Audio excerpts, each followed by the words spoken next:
Le Makouma, bonjour. Bonjour, perfecto. Et comment vous allez? Je me porte merveilleusement comme le Cameroun. Très bien.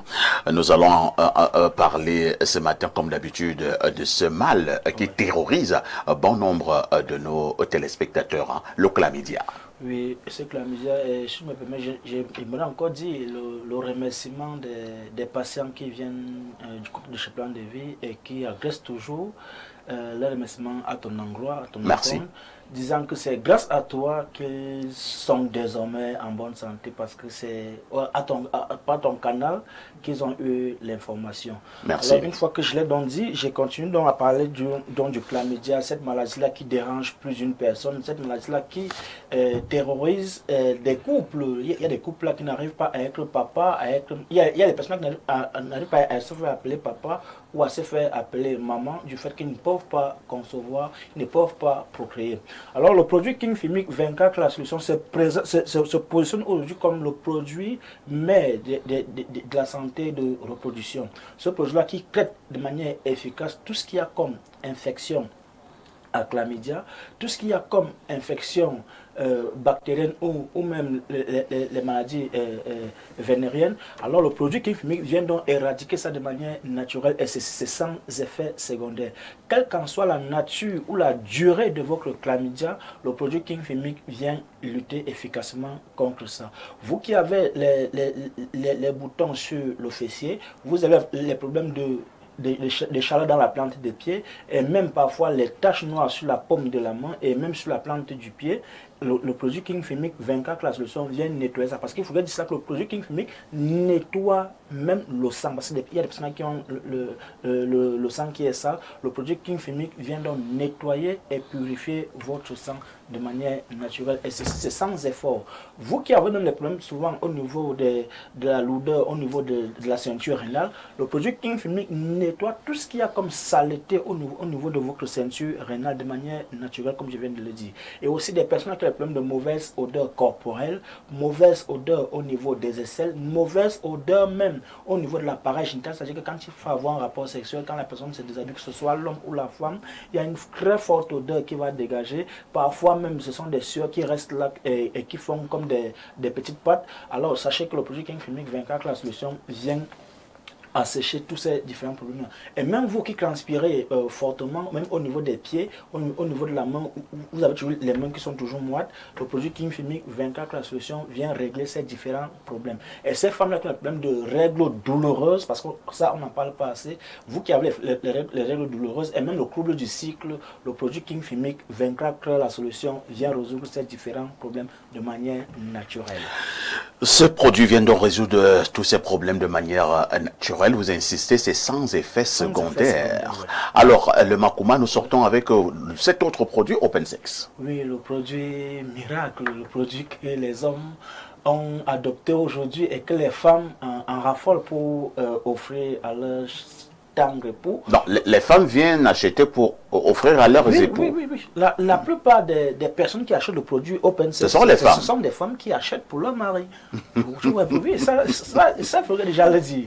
Alors le produit OpenSex, c'est ce produit-là qui permet d'augmenter la taille et le volume de l'appareil génital de manière naturelle aussi. Et ceci, c'est sans effet secondaire. Ce matin, je voudrais faire une précision parce qu'il y a des personnes là qui souvent elles se plaignent que non, on a dit que le grand format augmente entre 4 et 6 centimes d'augmentation et le moyen format augmente entre 2 et 4 centimes et le petit augmente entre 1 et 2 centimes. Moi j'ai pris le grand format, je m'attendais à avoir 6 centimes, mais je n'ai que eu 4 centimes, mais je n'ai que eu 5 centimes. On précise que le grand format, il augmente entre 4 et 6 centimes d'augmentation. Et même encore, ça veut dire que quand vous avez pris le grand format, c'est pas automatiquement que vous allez avoir les 4 centimes. Parce que les organismes diffèrent. Il faudrait déjà le savoir.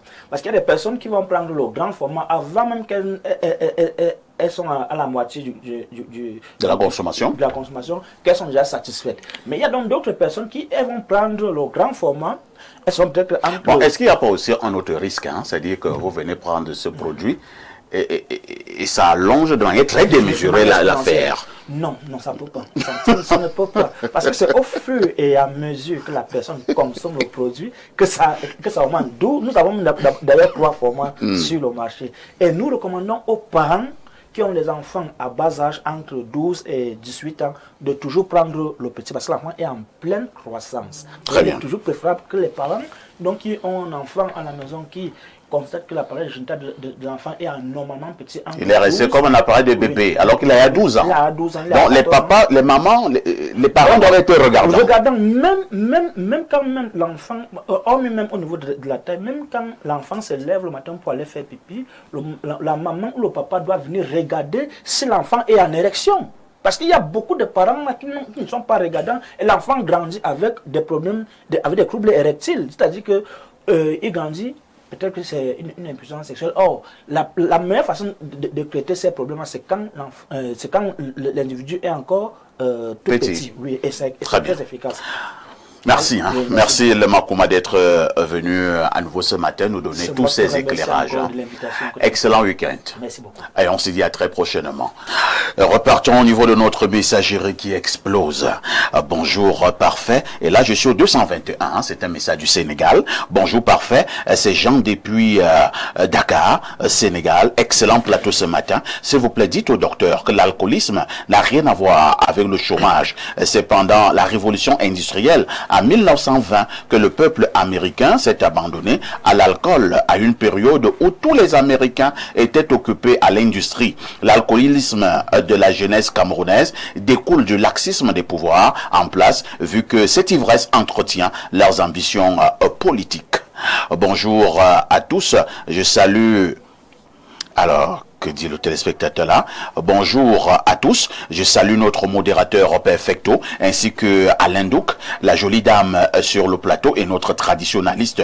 J'ai connu une période sombre de ma vie où la consommation excessive d'alcool m'a presque coûté la vie. Mais Dieu merci, j'ai trouvé un chemin de sortie en acceptant Jésus-Christ comme mon sauveur personnel. Aujourd'hui, je suis fier de dire que j'ai arrêté de consommer de l'alcool et que je suis en train de reconstruire ma vie. Je voudrais encourager les jeunes à trouver des activités positives pour occuper leur temps et à chercher un soutien. Pour notre pays, le Cameroun, je crois que nous devons promouvoir des valeurs de sobriété et de responsabilité. Nous devons investir dans l'éducation et la santé pour prévenir les problèmes liés à la consommation d'alcool. Nous devons également soutenir les initiatives qui visent à aider les personnes dépendantes. En travaillant ensemble, nous pouvons bâtir un avenir meilleur pour notre pays et devenir un modèle pour l'Afrique. Merci. C'est Commando depuis Ekundouma sur la route d'Obala. L'alcool a failli tuer ce Camerounais. Hein. Dieu merci. Il est revenu sur le droit chemin. Je pars au 212. C'est un message du Maroc. Bonjour à ici et toi d'Albert Parfait, le consulat Alain Serge Douc de la modération. Parfait, tu es méchant. Voilà que je disparais presque 2 mois, mais tu ne m'as même pas cherché et tu oses m'appeler ton ami. Ça me fait beaucoup de mal. Sûrement tu es ce genre d'ami, comme le décriait Alain Douc la dernière fois, qui vole les femmes des gens. Oui, Alain Douc, il fallait que je te taquine un peu. Désolé pour ta chérie. Et si j'ai été absent aussi longtemps, c'est tout simplement parce que je travaille en tant que maçon en journée, ou le soir, je file à l'école. C'est pas facile, mais par la grâce de Dieu, on s'en sort. J'étais venu dénoncer Hiram Youdi, le candidat à l'élection présidentielle 2025, concernant sa position sur non. Nous n'allons pas lire cela, hein, de peur de faire mauvaise campagne à Hiram. Je continue. Cher peuple camerounais, soyez vigilants, ouvrez les yeux et... Vous parlez beaucoup de politique, mon ami. Tous ensemble, disons non à ces pratiques contre valeurs. C'était le 212 et on s'est dit à un autre jour à 10h. Fais-moi un dépôt et salut. Garde la même position, hein, le dépôt arrive. On prend un autre message. Je pars au plus 33. C'est un message qui nous vient de la France. Que dit le téléspectateur de la France? Bonjour parfait et à ton panel. L'alcoolisme est un phénomène complexe influencé par une multitude de facteurs, notamment génétiques, environnementaux, psychologiques et biologiques. Les antécédents familiaux, la pression sociale, les traumatismes et les problèmes de santé mentale peuvent contribuer à la dépendance. Au Cameroun, la prolifération l'augmentation des débits de boissons alcoolisées est préoccupante, avec une consommation annuelle de 21 millions de mètres cubes de bière, dépassant ainsi le débit du fleuve Vouri pour atteindre celui du fleuve Zambèze. Cette situation est d'autant plus alarmante que les jeunes semblent de plus en plus attirés par la consommation excessive d'alcool, souvent associée à une attitude de désœuvrement. Cependant, je tiens à souligner que l'alcoolisme n'est pas l'apanage des personnes désœuvrées, car même les enfants de milieux aisés n'hésitent pas à afficher leur consommation excessive d'alcool dans les lieux publics. En définitive, il est essentiel de reconnaître que l'abus d'alcool est un problème de santé publique qui nécessite une attention particulière et des mesures efficaces pour enrayer ces fléaux. C'est Dr Fabio Tama à partir de Paris. Docteur Lemain, je voudrais que nous puissions nous appesantir un tout petit peu sur les conséquences liées à la forte consommation de l'alcool. Oui, les conséquences liées à la forte consommation de l'alcool, il y a d'abord que le foie est touché, le foie s'inflamme, il va connaître cette inflammation-là, et comme c'est un organe interne, on ne s'en rend pas compte. Oui, et cette forte consommation aussi, à un certain âge aussi, va favoriser les AVC. Et pour dire que une forte consommation d'alcool crée des maladies, oui, qu'on n'oublie pas. Quand on consomme beaucoup d'alcool, on s'expose aux maladies. Oui, et on est plus performant aussi, hein, oui, performant de manière sur le plan intellectuel. Il y a baisse. Oui, il y a baisse. Ça atteint le cerveau. Ça atteint le cerveau. Il y a cette baisse-là. Et on disait aussi que même sur le plan physiologique, on n'est plus cette personne-là qui était qui avait toujours cet embonpoint-là et le visage est frais et lumineux et tout. Donc ça t'amoche dans l'ensemble. Et on devient également faible physiquement. On parlait du sexe tout à l'heure, là, on devient également faible au sexe. Alors que certains disent plutôt que lorsqu'il prend de l'alcool, il a de très grandes performances sur le plan sexuel. On peut prendre de l'alcool à une consommation modérée, mais si on exagère déjà, on va s'affaiblir. Ça n'a rien à voir. Oui. Donc on va s'affaiblir. Même ce fortifiant là même également, ou aphrodisiaque, conçu uniquement pour le sexe, dès qu'on en abuse, on s'affaiblit. On ne peut plus être, on ne fonctionne plus. Ça, c'est ça. Donc, demandons tout simplement... Bon, là, je vais poser une question, hein, docteur. Oui. C'est vrai que ça c'est au médecin à qui je pose la question. Qu'est-ce qu'il faut faire? Arrêter complètement de consommer de l'alcool ou de prendre de l'alcool avec modération? L'alcool est bien pour la santé. Ah bon? L'alcool stimule le sang. Oui, c'est comme par exemple le piment. On va dire il est bon de consommer le piment, mais jamais à l'excès. Jamais. Donc, dire qu'il ne faut pas consommer de l'alcool, c'est pas possible. Il faut consommer de l'alcool à faible modération. Oui, le corps a besoin de l'alcool. Et même pour bien se sentir, bien travailler même parfois, vous avez une cérémonie à la maison pour bien vous comporter. Vous avez besoin, par exemple, d'un petit verre d'alcool, même en ce moment où il fait froid. Oui. Pourquoi on a créé l'alcool? On n'a pas seulement créé l'alcool parce qu'il fallait que les gens boivent et devenir... Et tomber dans des caniveaux? Non. Là où l'alcool vient, par exemple en période d'hiver, vous pensez que quand il fait froid, où on a eu cette période ici là au mois de juin, oui, pour mieux se sentir quand même, on prenait... Voilà pourquoi les Russes prennent beaucoup de vodka. C'est un alcool dur. C'est un alcool dur. Parce qu'il fait froid. Oui, il faut prendre ça à une consommation modérée. Mais nous buvons de l'alcool sans savoir pourquoi on boit de l'alcool. L'alcool est important pour un certain moment, et un certain moment de la journée, pour une certaine occupation. Très bien. À faible modération. Merci. Voilà ce que moi je peux dire. Allons rapidement, plus 49, je le disais déjà à Jeanne, elle était prévenue. Le plus 49, c'est l'Allemagne. C'est quoi le problème, Jeanne Vondor? Toujours là pour tirer sur les femmes. Je pense que si c'est une femme qui me pose la question, c'est parce que je voudrais que nous, les femmes, nous soyons valorisées. Donc, je ne tire pas pour tirer, mais je voudrais que nous présentions une très bonne image parce que la femme, c'est elle qui fait tout, c'est elle qui encadre, c'est elle qui éduque et c'est elle qui donne la réussite. Le plus 32 est également avec nous. Malheureusement, je n'arrive pas à bien lire ce message. Je prends donc le 237, c'est le continent. Bonjour à tous. La consommation excessive de l'alcool. Le message est long, hein?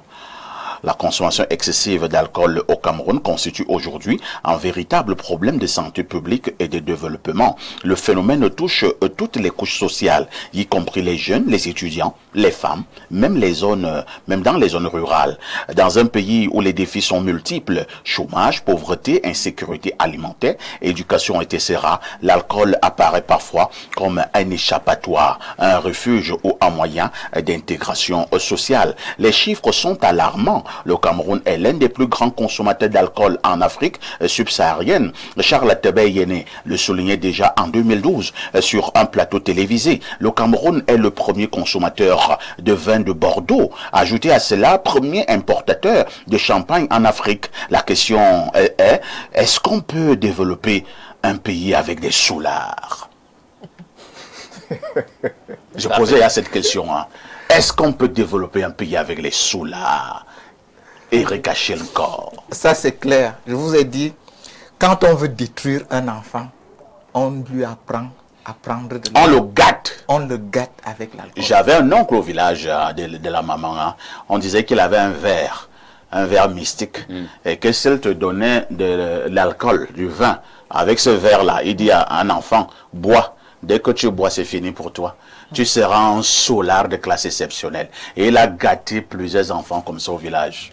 Donc moi je pense, contrairement à ce que les autres disent, il faut interdire l'alcool. Non, le docteur sur le plateau dit plutôt que le corps humain a besoin d'un peu d'alcool. C'est un médecin qui parle. Le médecin l'a dit, mais il a omis de dire que l'alcool n'est pas le seul produit capable de stimuler. Ça, c'est ça. Parce qu'il y a des choix. Non, Avant ça, moi je vais vous dire une chose. J'aime ma grand-mère. Ma grand-mère est décédée à plus de 90 ans. Elle n'avait jamais bu. Non, on n'a pas dit que tout le monde...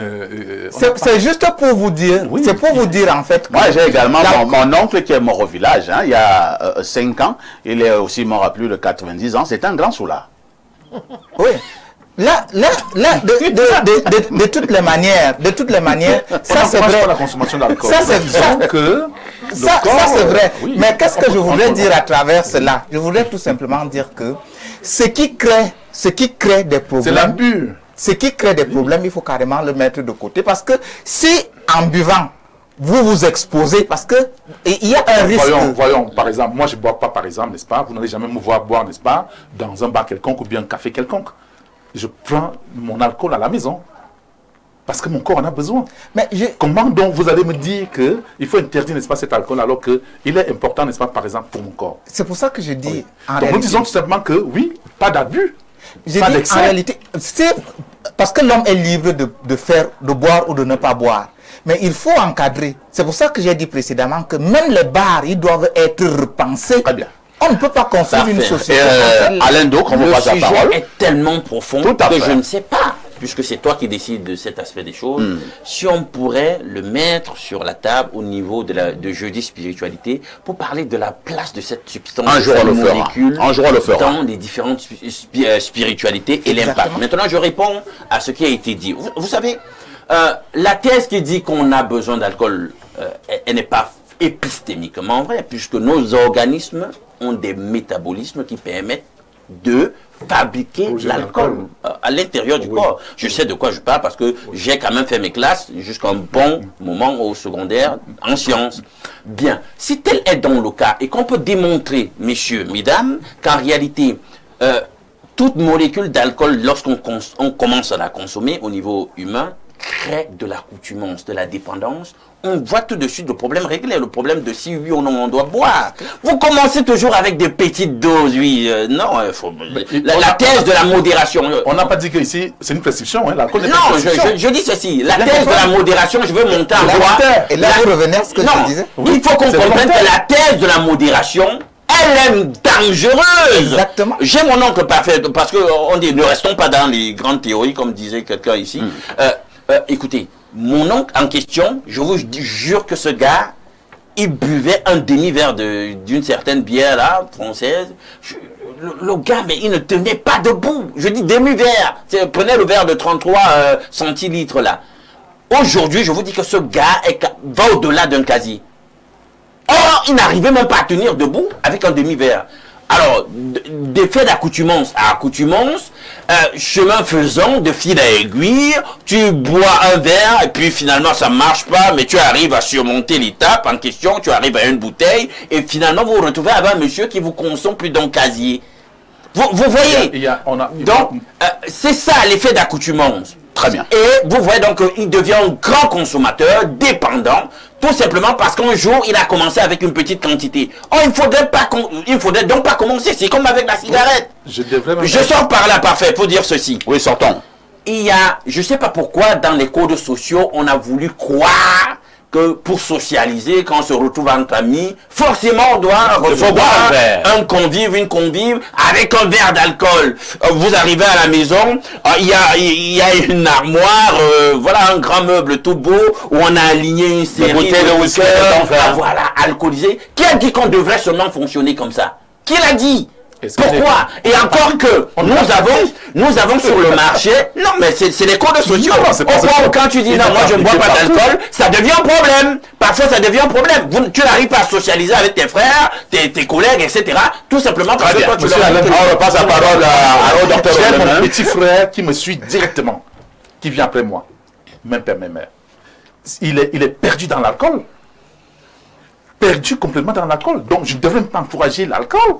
Mais non, c'est pas le fait de l'alcool, c'est pas l'alcool le problème. C'est que lui, soit il a été gâté, comme Eric nous disait, ou bien il a commencé à boire abusivement et il s'est habitué. C'est son problème à lui là-bas. C'est pas le problème de l'alcool. Oui. Le fait, n'est-ce pas, de recevoir des gens, n'est-ce pas, convivialité, n'est-ce pas? C'est pas le problème de l'alcool. Prenons également un environnement où maintenant, puisque nous allons dire qu'on va éradiquer l'alcool, Alain Douk, vous recevez donc des convives à la maison et vous n'avez que des jus de foléré, un peu de bouillie, le kossam et tout ça. À un moment donné, est-ce que ça ne va pas également gâcher légèrement la bonne ambiance? Ça posé, du sucre, n'est-ce pas, qui, justement, au niveau du métabolisme qui a pu parler, n'est-ce pas, va produire de l'alcool dans notre corps. Le même sucre. Est-ce que ce sucre, n'est-ce pas, il est important pour notre santé? Maintenant, je réponds. Ce sucre, n'est-ce pas, a des effets néfastes, n'est-ce pas, dans notre santé? Oui, tu as raison. Maintenant, le truc, c'est quoi? Le truc, c'est que les alcools, là, c'est-à-dire les liqueurs, etc., les différentes marques, est-ce que vous savez qu'on produit aussi des liqueurs non alcoolisées? Il faut que les gens le sachent. Il y a des liqueurs non alcoolisées. Il est donc liqueur en quoi? Il est donc liqueur en quoi? Mais comme il y a des biens non alcoolisés, pourquoi donc faire? Bon, tu vois, vous voyez un peu pas. Ce n'est l'alcool. Non. Ce n'est pas l'alcool qui fait la bière. Ou l'alcool qui en fait la bière. C'est là où je veux en venir. Pour le sucre, c'est très important. Le docteur relève un problème très important. Et c'est vrai, un des principaux destructeurs aussi, outre des molécules comme l'alcool de notre santé humaine. Le sucre raffiné. Il faut le dire, le sucre est quand on parle d'alcool, là, on va dire. Pourquoi? On a laissé justement les sucres naturels. C'est-à-dire qu'aujourd'hui, comment on fait pour passer naturel? Tout est maintenant, n'est-ce pas, industrialisé. Non, c'est ce que je fustige. Je dis qu'on ne devrait pas arriver à cette industrialisation de tout. Parce que c'est de là où viennent les problèmes. Lisons quelques messages. Bonjour Tara, c'est un message du plus 44 ans. C'est le Royaume-Uni. Bonjour Tara, tu penses quoi de ces élections du 12 là-bas au pays? J'ai des problèmes. Moi, je ne parle pas des élections là ces jours-ci. Vous ne l'avez pas constaté? Je recommence à parler politique après l'élection. J'ai laissé la place aux autres. Maintenant, le spécial du micro perfecto Ahmedian, il faut qu'on discute sur plusieurs sujets. Grand frère, merci et bon week-end à toi. Merci également. Hein. Alors, un message en plus 33 qui insiste là, c'est la France. Monsieur Parfait, ici s'il vous plaît, dites à Monsieur Douk qu'une étude psychosociale a démontré que les non-consommateurs d'alcool sont des vicieux, des adorateurs du Kosovo. C'est vrai, Alain Douk. Pas vicieux, pas vicieux. Faut pas qu'il raconte des histoires peut-être adorateurs. J'ai une mauvaise nouvelle à vous annoncer. Hein. L'émission est actuellement terminée. Merci à Jeanne-Rosine Vondor qui n'aime pas qu'on parle de l'alcool. Merci également à notre ami Eric Achenko qui est musulman et refuse l'alcool. Alain Douk veut arracher ses cheveux quand on parle de la consommation d'alcool. Le docteur ou le monsieur le plateau, par contre, est pour l'alcool, mais à un niveau modéré. N'oubliez pas la rediffusion de ce programme, c'est tous les soirs à partir de 22h30. J'appelle tous les Camerounais à s'élever massivement pour aller voter dimanche 12 octobre le président de la République. C'est un acte hautement civique mais également citoyen. Tout ceci dans l'apaisement. Nous avons besoin de l'ordre au Cameroun, nous avons besoin de paix. Nous pouvons changer les choses, mais en toute tranquillité, dans la paix. Avec tout ceci, que faites-vous encore ailleurs?